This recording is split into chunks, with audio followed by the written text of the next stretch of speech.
Violeta, que acabou, já tem bem mais pedido, e vou passar a palavra agora para a Violeta, e na sequência do segundo respostas, da professora Violeta, ou as inquietações da professora Violeta. Então, boa tarde a todos. Em primeiro lugar, eu queria agradecer a deferência, o convite da orientadora, Larissa, uma professora e amiga das águas, Angélica Alvim, por mais essa oportunidade de estar aqui no Mackenzie, e principalmente essa foi uma conjunção, foi uma coisa cósmica que aconteceu, porque no dia que eu estava lendo o agradecimento que você faz a nós no início do seu trabalho, foi que a Angélica me convidou para estar aqui e a gente poder conversar um pouco sobre o teu trabalho. Então, em primeiro lugar, quero agradecer a esse convite da Angélica e o teu agradecimento. Sempre estou muito honrada de estar aqui no Mackenzie com todos vocês. E nesses comentários iniciais, eu agradeço também vocês terem permitido a gente escutar a música tema, porque eu achei assim, muito bonito, muito poético, como tudo que você costuma fazer e que a gente acompanha. E foi muito importante seguir tua linha de trabalho. A gente se conheceu aqui em circunstâncias acadêmicas e o teu percurso é um percurso muito bonito e muito interessante da gente fazer parte e seguir. Então eu estou muito contente disso. Depois aí você começou o trabalho e aí eu começo a ler os 2 volumes, mas aí eu vejo que o prólogo está lá no segundo volume.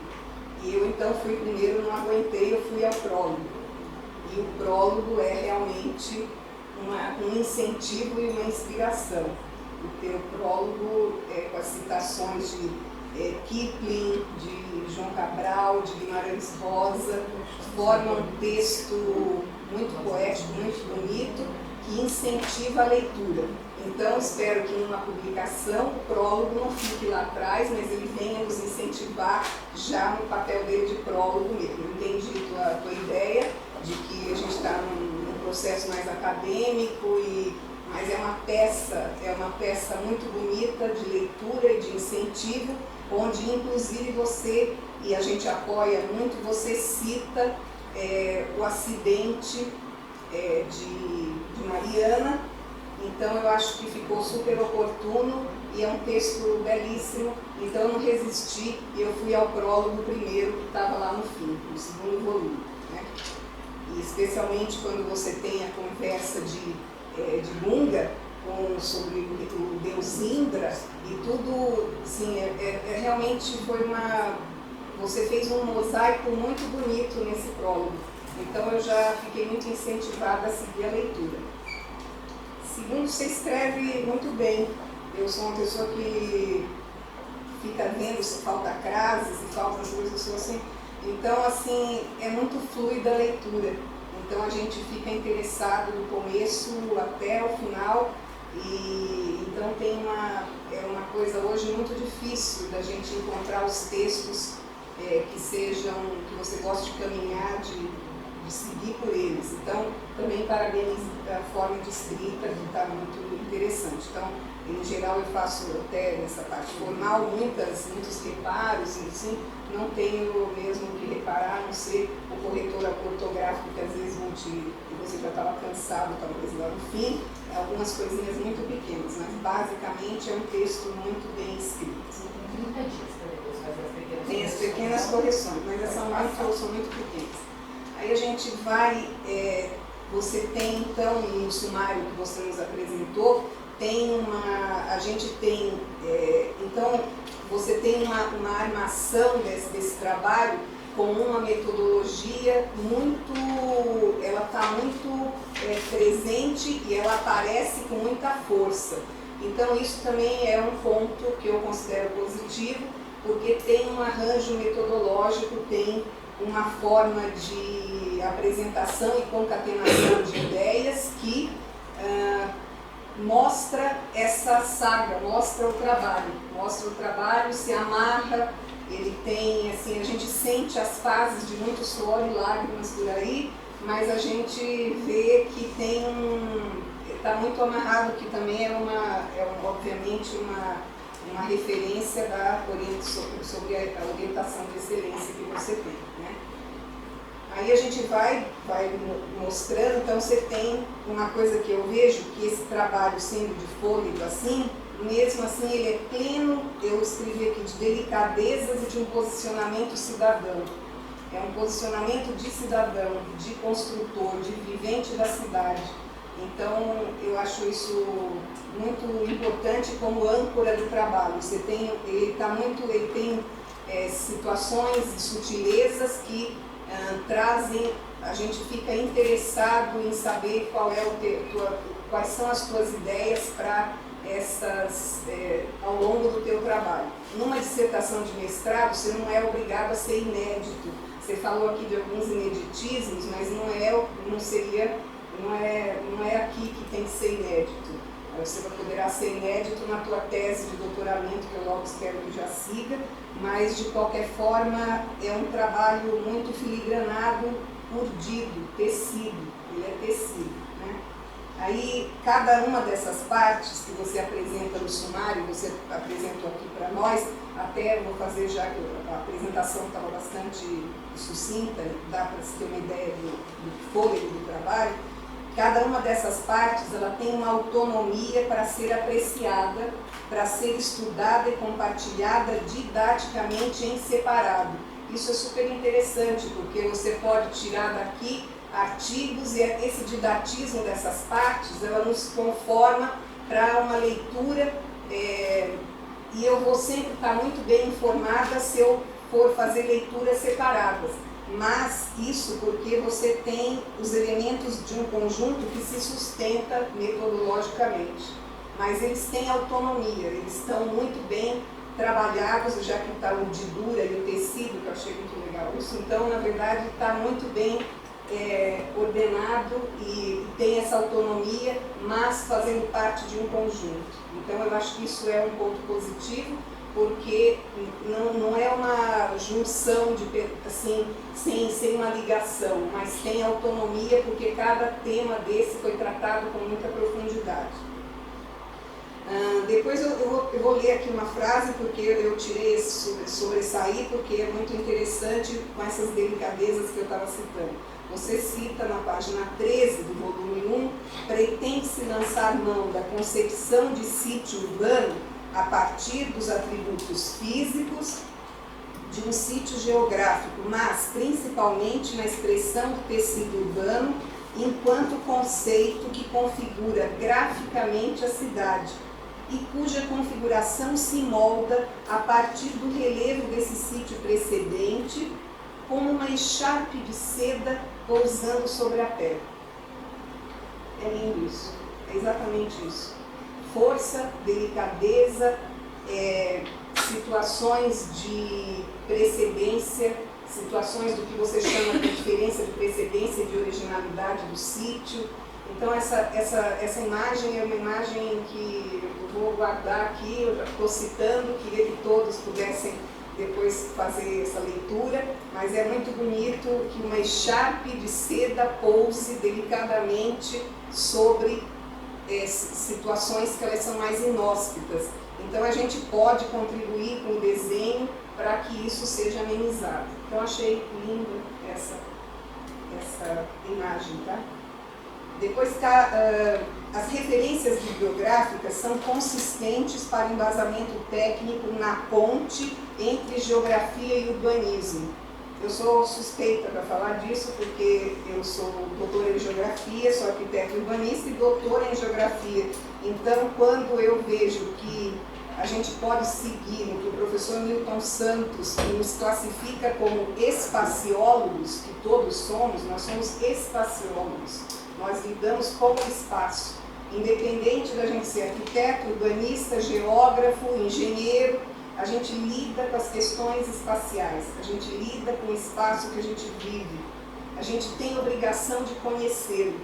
Então, eu fiquei muito contente que essa passagem entre geografia e urbanismo, ela me contempla com o tempo de análise e atenção que você dedicou, e finalmente tem um resgate oportuno e sólido das descrições e teses do grande professor Aziz Absaber. E afinal o que interessa, como ele diz, está entre os rios Tietê e Pinheiros. Então até você faz a mesma citação, eu costumo nas aulas até fazer esse ressalto, que eu acho que quando a gente lê Aziz, a gente tem a noção do que é o sítio urbano da cidade de São Paulo. A gente entende o que é geomorfologia. Isso não fica distante, de forma que eu não saiba exatamente do que é, ou que sejam só conceitos acadêmicos ou muito longínquos da nossa percepção, da nossa sensação. Então, eu fiquei super contemplada que finalmente eu vejo citado num trabalho assim, de peso, eu vejo citado com mais ênfase as teses do grande professor Aziz Absaber na sua forma de descrever São Paulo. Eu acho que todo arquiteto urbanista e espaciólogo deveria ter um tempo para ler o trabalho que está lá para trás, em 57, quase da minha idade, né? E eu acho que não tem nada que descreva com tanta uma observação muito descritiva, muito fácil da gente entender o que são os morretes, o que são os vales encaixados, o que é essa topografia, né?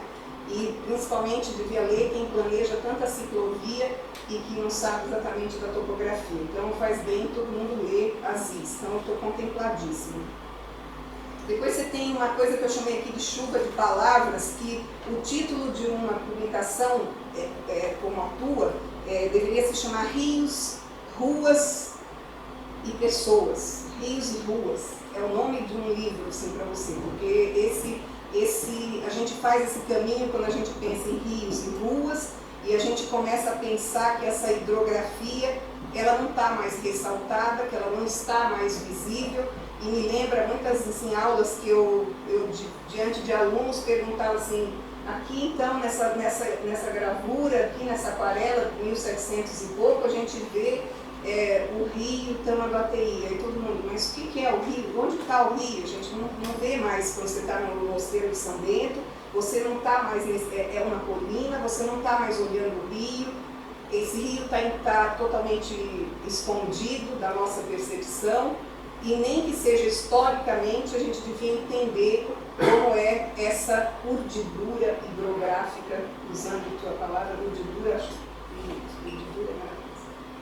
Então você fala da trama, do tecido, dos morros, dos vales, dos talvegues, das colinas, do urbanismo de colina, que então essa citação dos colegas que trabalharam sobre urbanismo de colina, que é o nosso querido Zé Geraldo. Então a gente vê nessa bibliografia, você faz uns resgates super interessantes para as pessoas poderem fazer um caminho dessa tua leitura. E você fala também de topônimos, de hidrônimos. Então eu fico pensando assim, quantas pessoas quando saem da sua casa para ir na ladeira Porto Geral para fazer aquelas comprinhas básicas, né, de carnaval, de descer para fazer compra lá de 25 de março, o que a pessoa pensa quando fala ladeira Porto Geral? Era um porto. A gente descia para fazer, era um porto, era uma cidade ainda provinciana, que fazia seus comércios com o ABC mais avançado economicamente. Então, quando a gente lê, você teve essa preocupação de ensinar o que são os topônimos, o que são os hidrônimos, isso eu acho fundamental. Tem um livro sobre, não é um, mas tem vários, ou pelo menos alguns livros que tratam da questão da toponímia em São Paulo. Quando a gente fala das terras altas, das terras baixas, a Lapa de Baixo, a Lapa do Alto, Higienópolis, a cidade da higiene lá em cima, e você faz esses caminhos, o transporte público é uma forma muito importante da gente sentir essas subidas e descidas em São Paulo. Talvez hoje quem se mete aí na bicicleta e vai fazer uma subida de uma pendente de mais de 40% nas Perdizes, vai perceber isso na pedalada, né? Vai perceber isso, como ele vai chegar cansadinho ali depois da Caiubi, vai chegar ali lá em cima. E a gente faz um esforço, ou fazia quando estava no trabalho, público, de fazer com que cada visitante, cada pessoa tenha essa sensação quando vai, por exemplo, para os mananciais, o que é descer 100 metros entre o espigão, entre as terras mais altas, e a gente fazer essa descida de 100 metros praticamente até os mananciais. Isso é entender a morfologia, e você trabalhou isso de uma forma assim muito bem sucedida. Você aqui fala, aí você faz uma descrição no início, na introdução do volume 1, onde você fala de dialética entre uma unidade de análise, a bacia hidrográfica e as infraestruturas urbanas. É o teu trabalho, é ver essa mão e contramão, essas intersecções, todas essas interferências que acontecem entre essa unidade físico-territorial e esses acontecimentos que são acontecimentos antrópicos ou de outra natureza, ou com o ser humano fazendo a sua interferência, né?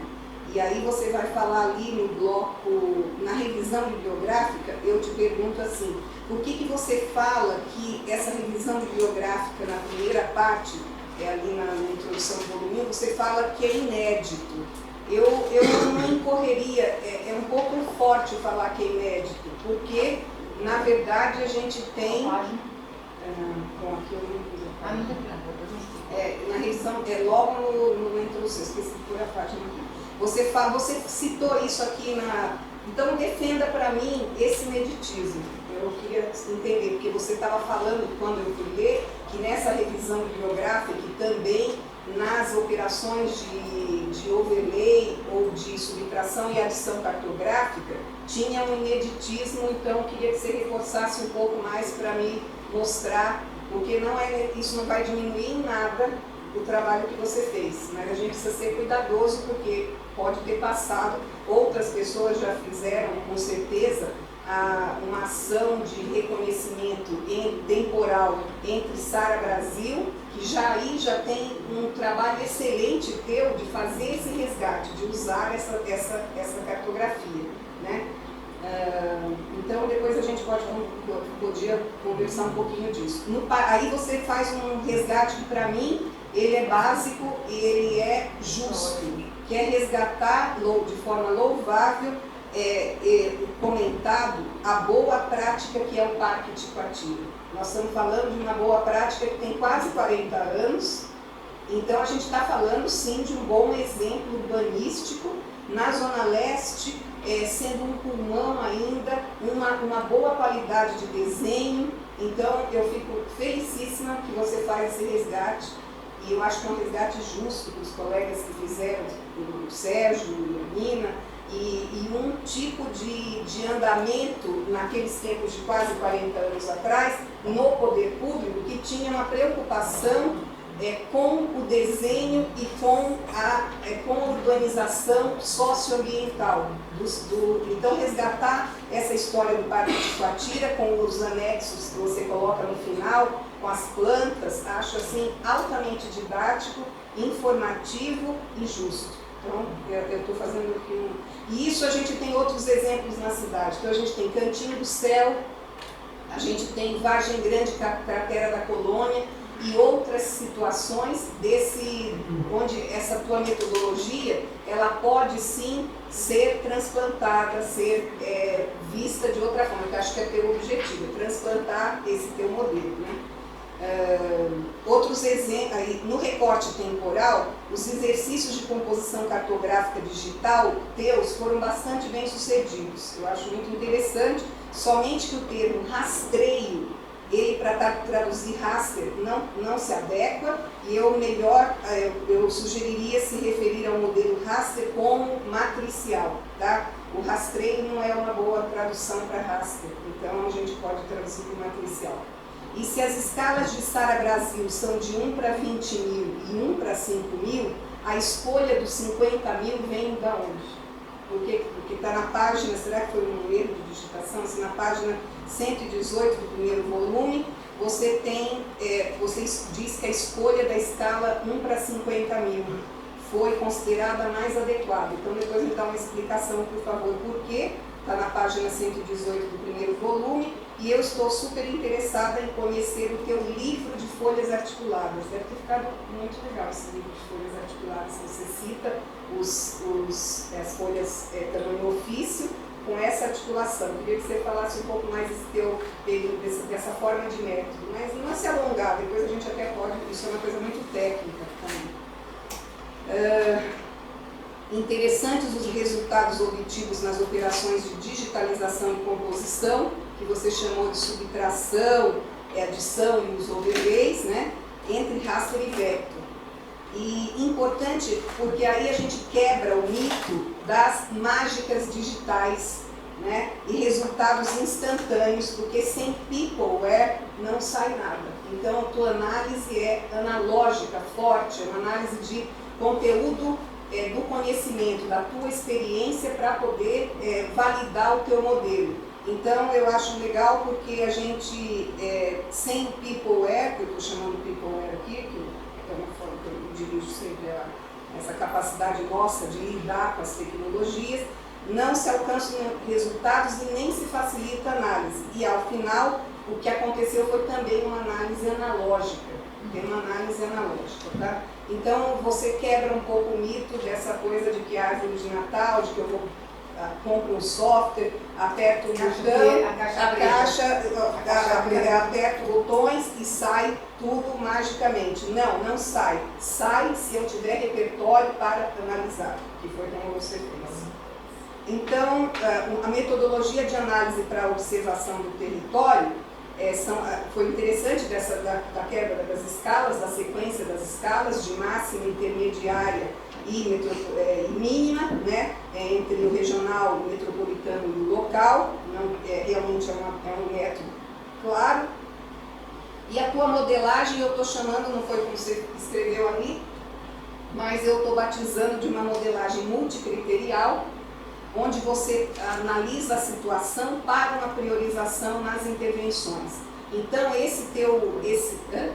eu acho uma análise eu estou chamando de modelagem multicriterial, e essa tua modelagem ela é interessante porque os sistemas multicriteriais de priorização para intervenção também não são, já estão aí faz tempo. Nós mesmos na Secretaria da Habitação utilizamos para priorizar as nossas intervenções através de um sistema que chamava-se, mudou agora, não sei como está, mas enfim, a gente também utilizou essa metodologia da priorização.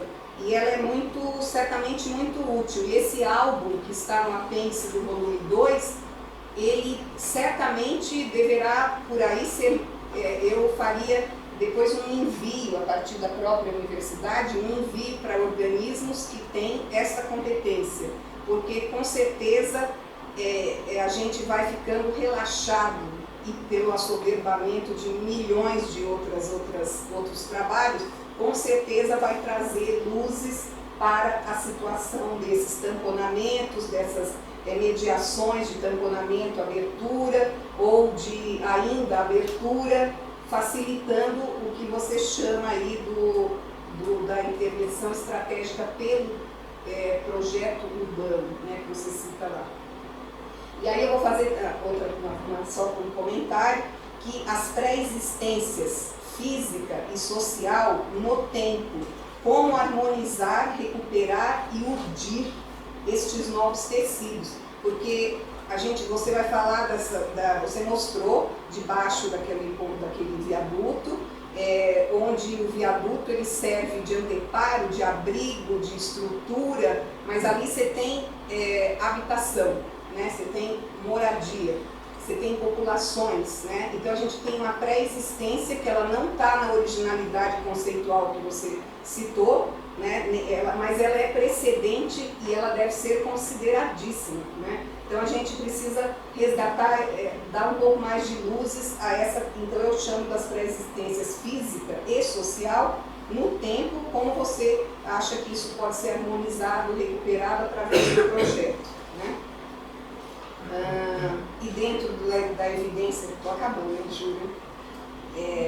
A microbacia do Tipatira, na evidência dos conflitos, né? Então você fala de reinvenção, você fala de reinventar, são duas palavras, eu só simplesmente puxei. Então, assim, eu digo que como reinventar, então, é o caráter estratégico do projeto urbano, não esquecer que a gente tem ações de mais de uma década passada aí a respeito da renaturalização e o direito à cidade, né? De morar, trabalhar, recrear e mover-se. E desenvolver e proteger áreas frágeis é uma dicotomia, mas você tem, por exemplo, a gente pode fazer um plano de desenvolvimento, de recuperação e desenvolvimento ambiental. Desenvolver e proteger estão dentro dessa mesma trama, né, como se chama, desse mesmo palco, né? Então, isso é uma condição básica para o bom projeto socioambiental. Então, se eu tivesse que fazer qualquer sugestão, eu acho que numa posterior sequência, a gente teria aí uma entrada que nós, amigas das águas, você amigo das águas, outros tantos aqui amigos das águas, que é o pai amigo das águas, né? A gente pensar nessa condição básica do projeto socioambiental, pensando que a gente tem situações de proteção que elas devem ser pensadas com coragem, mas aceitando que há pré-existências, que esse mundo russoniano não voltará, que essa sensação de que eu posso ter Sara Brasil de novo, não terei. Então, para a gente não ficar num romantismo de que eu vou ter de novo uma situação meândrica, ou como uma professora da geografia num evento que a gente estava, lá por conta do Pantanal, disse, a gente tira as pessoas, aí a gente aterra e depois eu trago as pessoas. Não é nada disso, não tem nada a ver, não é assim que vai funcionar. A gente tem que fazer essa trama